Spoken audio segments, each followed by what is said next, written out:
Samantha, how long are you going to take? What time are you coming home? What are you doing with Cindy? It's already this late. Where have you been all morning? You didn't even come home to make lunch. I've been at the hospital to have a checkup. I reminded you when I left this morning, didn't I? And I think I told you that I would have this checkup a week ago when I made the appointment. I mentioned that I wouldn't be able to prepare lunch for you. I'm thinking of going to my parents' house to let them see Cindy. I'll spend a few hours there, and hopefully Cindy will be able to have a nap before I come home. Cindy was only born last week. You can't parade her about outside all day. You've got to bring her home right now.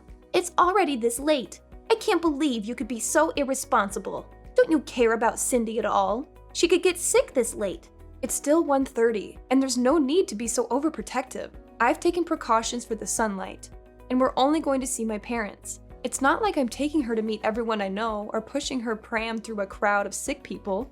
I'm following the doctor's advice and making sure she has undisturbed rest and gets her milk. I wouldn't do anything that I didn't think we both could manage. But you can't keep her away from me this long.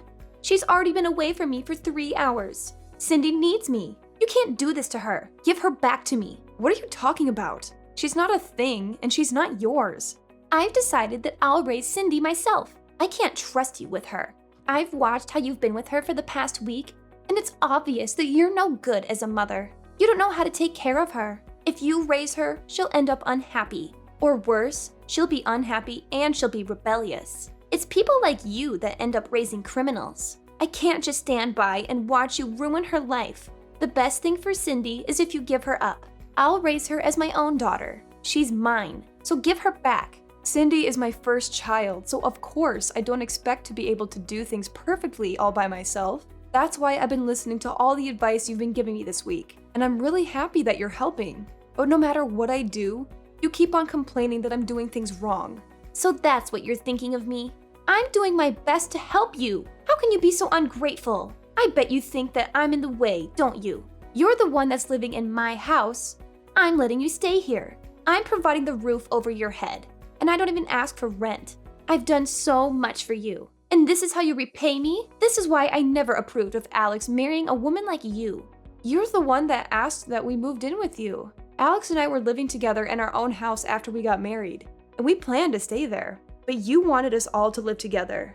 You were the one that said you always wanted to live with your grandchild. You pretty much forced us to move in with you once you found out that I was pregnant. And I had to go through all the trouble of moving houses when I was already really big. Why do you have to put it like that? I never forced anything. Just ask Alex. He was delighted to move back in with us. I've done so much for you. It wouldn't hurt for you to show a little more appreciation, too. Can't you at least say thank you? I think I deserve a lot more. But I shouldn't expect anything from you. Appreciation? I had a lot more of that when I first met you. But ever since I married your son, and you started to show your true colors, it's become a lot more difficult. Especially after we moved in together. And you wouldn't stop making hurtful comments about the way I did chores and the way I prepared dinner. The stress and fatigue just piled up and up. And I couldn't please you no matter what I did. I didn't know you could get any ruder. When have I ever made hurtful comments about anything you've ever done? If I've made comments, it's just because I'm giving you advice as your senior in life. If you think I've been hurtful, it's because you're trying to make me out as the bad person in this story.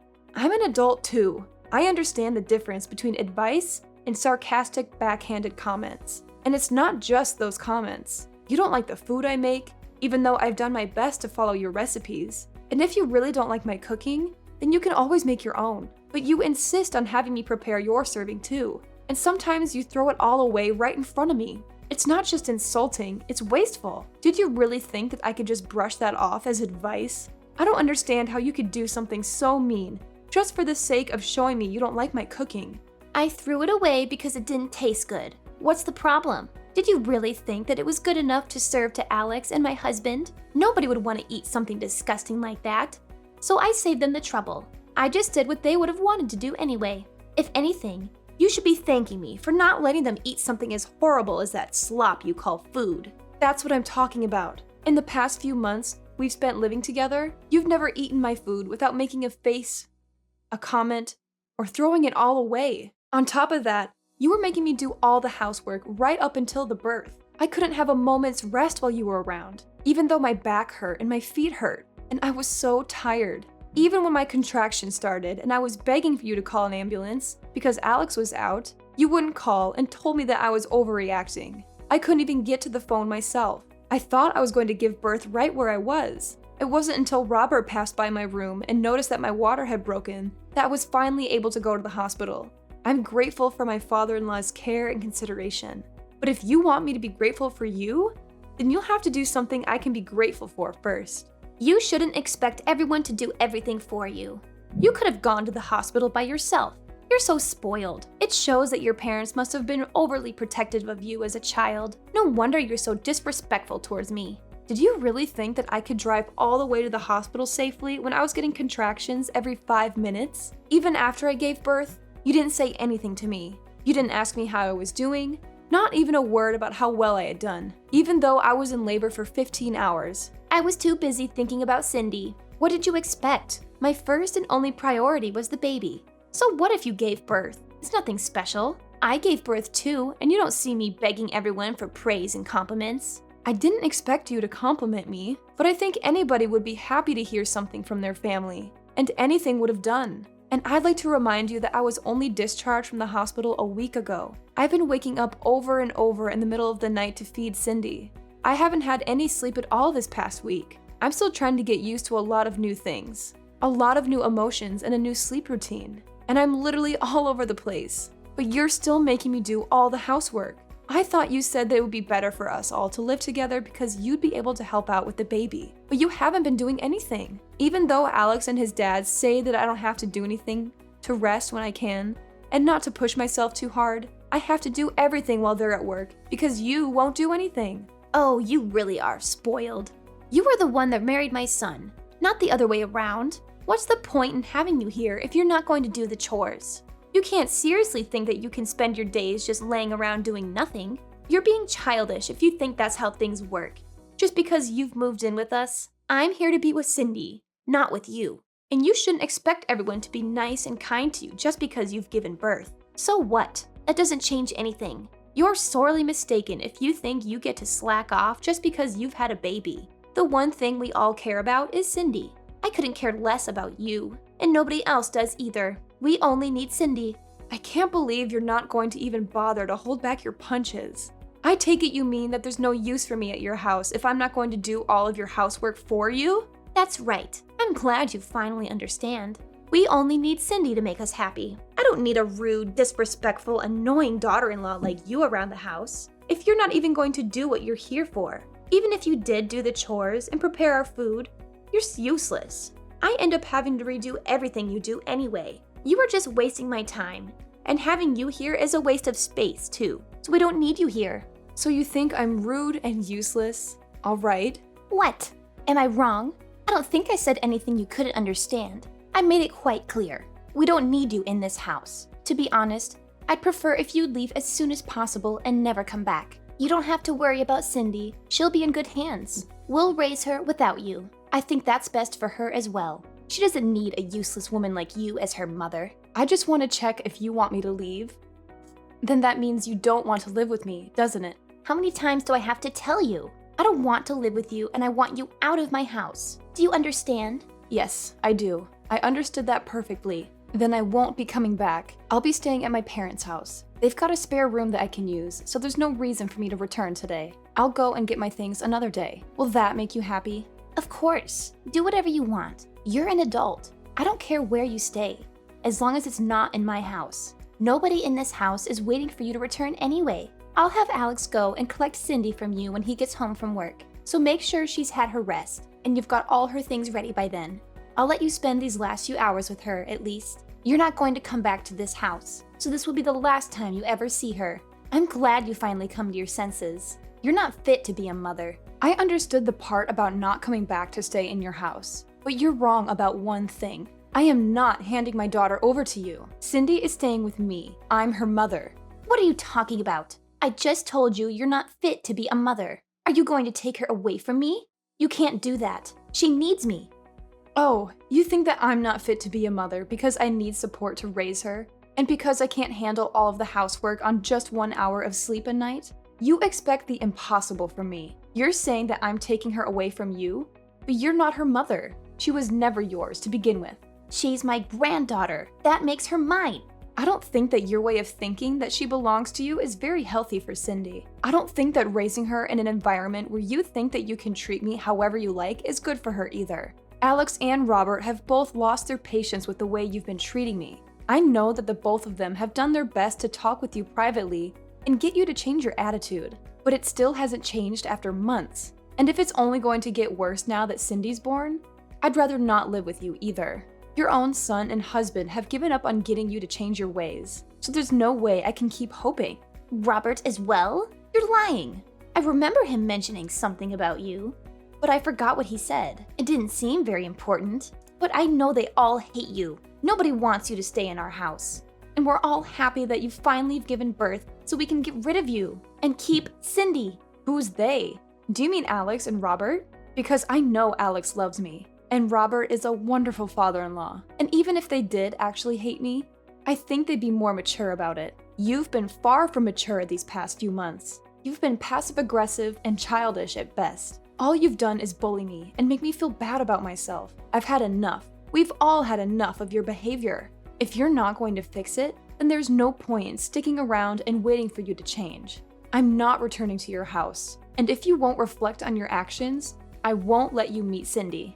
You won't let me see Cindy? That's ridiculous. You can't do that. You can't keep her away from me. You have no right to do that. I'm not going to listen to a woman that can't even raise a child properly. You don't have to come back, but I'm not letting you keep Cindy. Give her back right now. Cindy will be happier that way, and you'll thank me one day when you realize that she belongs with us, not you. Don't be so selfish and give her up. I'm sorry, but who's we? Alex, Robert, and I. The three of us will raise her without you.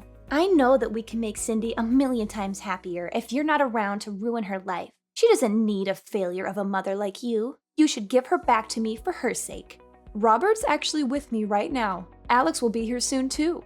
He's already asked his manager for the rest of the day off after he's finished in his meeting. The truth is, it wasn't a hospital appointment I had this morning. I'm sorry I had to lie, but you wouldn't let me leave the house until I said that I would be going to the hospital. What? Then where were you? What were you doing? I was being honest when I told you I would be going to my parents' house, but I was somewhere else this morning. I went to have a viewing of a house with Robert to get his opinion. You went to see a house? But why would you do that? I didn't tell you to leave my house until an hour ago. And why would you need my husband's opinion? Alex and I have decided that we're going to move out. And when we told Robert, he was very interested in the idea too. Maybe you should ask him for the details when he returns home tonight, since I won't be coming back ever. But why would Robert be interested in looking at a new home? Alex and I have been thinking about moving back out ever since we first moved in with you, and you started to bully me. We've both hit our limits, and we can't take it anymore. It's too stressful being with you all day, every day, and he doesn't complain. But I know it's tough on Alex when I vent after he's had a long day at work. It's been hard for the both of us. The only reason why we didn't move out earlier is because it was a strain on my body to move our stuff to your house in the first place, and we didn't want to go through that again. Hit your limits? Stressful? What's that supposed to mean? You're just exaggerating. How pathetic. All I'm doing is showing you how to do things properly. Alex has had enough of your behavior too. He can't stand the way you speak to me, and he knows that you've been throwing away the food I make as well. He knows about how you follow me around when I do the laundry and the washing up, nitpicking at every single thing. He promised me that we would make preparations so that we can move out as soon as the baby was born. And he kept that promise. He found a few places that were open for viewing, and cut the choices down to 2 places so I wouldn't have to go back and forth. When we spoke to Robert, he offered to pay half the deposit, saying that he wanted to come with us. Excuse me? Robert wants to move out? Well, he was obviously including me when he said that. He meant that he wanted to move in with us and move away from you. Apparently, he's had enough of your attitude as well. And since you won't change, no matter how many times he's spoken to you, he's decided to leave you. He's telling me that he left the divorce papers on the table in the living room. Have you seen them? He says he's already signed them, so you just have to sign your side and leave them there. He'll have them filed tomorrow. I found them, but I don't understand. Why would he want to divorce me? I haven't done anything to deserve this. Give your phone to him. I want to speak to my husband. He's with you, isn't he? Let me talk to him. I can't trust a word you say. Why would I lie? Those papers have already been signed, haven't they? I wouldn't fake his signature just to trick you. Robert says that he'll talk to you when he gets home, but that he's already made his feelings clear in past conversations. You just haven't been listening to him properly. Anyway, we're busy getting our new home ready. Could you wait until later? I don't understand why Robert and Alex have to move away too. I only said that you don't need to come home. What about me? What am I supposed to do? They can't leave me here by myself. Robert says that he'll give you that house in the divorce. He has no need for it if he's moving in with us. And he doesn't want you causing us trouble just because you can't find a new home for yourself. You're lucky he's being so generous. Alex and I have no intention of living with you ever again. And of course, we're not going to give you our daughter. Robert's decided he wants a divorce and that he doesn't want to live with you anymore. I think that explains everything you want to know. What about me? I'm going to live here all by myself? You're not making any sense. Why can't I come with you? Weren't you listening to what I said? We've told you over and over that the way you've been treating me is unacceptable. We wouldn't have had to do this if you had fixed up your attitude and stopped behaving so immaturely. If you listened to your own husband's warnings and your son asking you to stop treating me so horribly, we would have never decided to move out. We would still be living with you and you would still be able to spend time with your loved ones. But unfortunately, you haven't shown any signs of changing or even feeling bad about what you've done. You deny all responsibility. And we've had enough. Because of your selfishness, you'll have to spend the rest of your life all alone. What about Alex? What does he think? He can't be serious about leaving his own mother all alone. I raised him. He's better than that. He would never abandon me like this. You've tricked him into thinking that I'm the bad person and convinced him and my husband to follow you. Have you forgotten that Alex was the one that always was intervening and defending me from you when we first moved in? He was doing his best to keep himself between you and I when he could, and making sure that I wasn't stuck with you alone when he was at home. But then he had to start a new project at work and was coming home tired more often, and didn't even have the strength to argue back to the things you were saying to me. The stress of work and your treatment of me was accumulating for him too. That's when he promised that he would find us a new place to live. We realized that the best way to deal with the situation was just put up space between us and you, for the sake of our physical and our mental health. You're lying. Alex would never want to leave me, and Robert can't be serious about getting a divorce at this age. I'll never be able to get remarried. I'll be alone. Can't he rethink the divorce? I'll do anything. He's not honestly thinking we should get divorced, is he? You'll have to talk to Robert directly about that, though he says that there's nothing more to say. And we've already chosen a new home that has enough room for the three of us and Cindy. Robert is welcome to live with us, but there's no room here for you. Moreover, Robert's actually put a lot of money into this house for us. He's been very considerate since Alex and I had to pay a lot for the hospital bills last week. We don't plan on telling you where our new address is either. But I'll never be able to see Cindy ever again.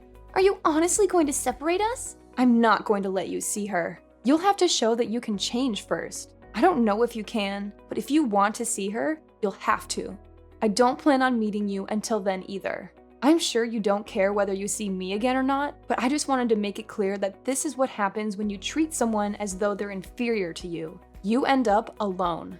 What did I do to deserve this? Why is everyone leaving me behind? They're telling me that I have to spend the rest of my life, my elderly years, all alone? That's too much. You don't have to go this far. I thought I would be able to spend the last 20 years of my life taking care of my grandchild. I wanted to have peace and quiet and not worry about any of the chores or worry about money. This isn't what I wanted. I was dreaming of my life as a grandmother, but now I'll have to get a job. I have to do everything myself. I won't be able to see my family. That's not fair. Really? I guess you hoped that I would be the person to take care of all the chores and plan to live off your husband's saving and pension, all without lifting a finger yourself. But you ended up breaking that dream with your own hands. You should have been more respectful towards the people around you if you wanted them to love and take care of you.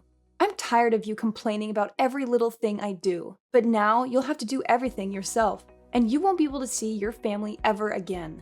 That's the price you've paid. You'll have to accept it. Fine, I understand. I made a mistake. I shouldn't have been so nagging. I'll do my best to get on with you from now on. I'll change the way I've been acting towards you. So please don't move out. It's too late for that. We've already paid the deposit and signed the documents for the house. We won't change our minds about living away from you, and we'll be moving all of our things into the new place over the next few days.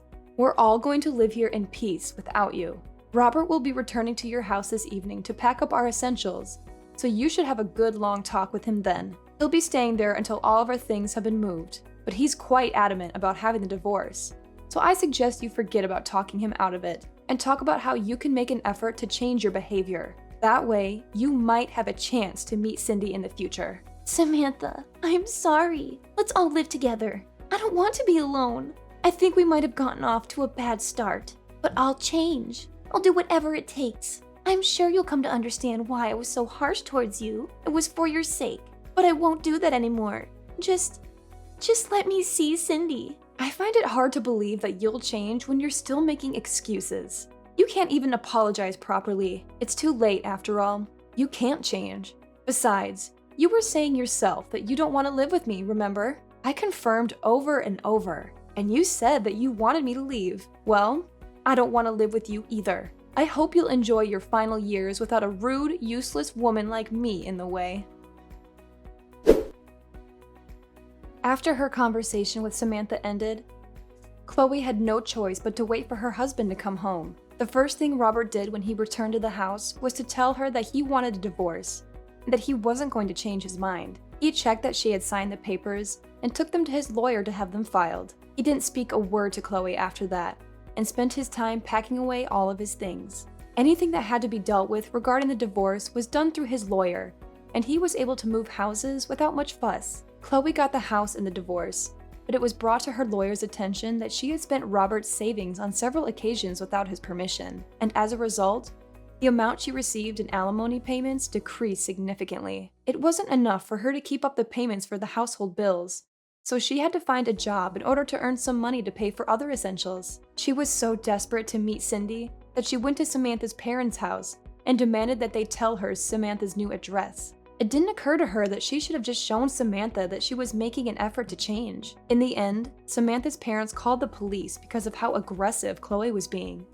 and Chloe was taken away in a police car to be questioned. Chloe was not only divorced and looking for a job, but she was also slapped with a restraining order from Samantha's parents. On the other hand, Samantha and Alex were living happily ever after with their small family and were looking forward to having their next child. Robert was delighted.